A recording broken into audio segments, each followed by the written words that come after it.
एक तुमच्या शेताविषयी माहिती द्या. हा, आम्ही हे कोणतं पीक तुम्ही सध्या? कापूस घेतला. कापूस हे अलीकून आमचा हे राशी 2, पल्लीकून आमचा पारस ब्रह्मा आहे. हे आमचं 2.5 एकर क्षेत्र आहे. त्याच्यात मी ठिबक केलेलं आहे. ठिबक सिंचन पद्धतीने कापूस लावलेला आहे. मी 10 जूनला कापूस हे लावलेला आहे. आता याला जवळपास 2.5 महिने होते आलेत.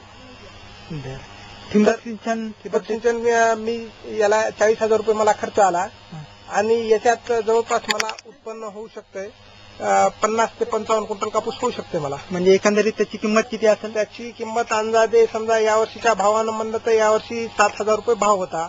7-5 3.5 लाख रुपये ते 4.25 लाख रुपये मला या कापसाचे होऊ शकतात 2.5 एकर क्षेत्रात. 2.5 एकर क्षेत्रामध्ये. तर तुम्ही जी ठिबक सिंचन पद्धतीचा वापर केला ती जरा दाखवा मला.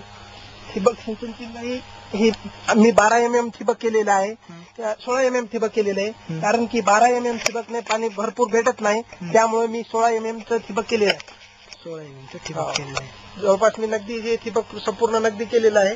मला 40 ते 45,000 रुपये खर्च आलेला आहे याच्यात. पण मी तिकडे हळदीला पण ठिबक केलेलं आहे, 1.5 एकर हळदीला.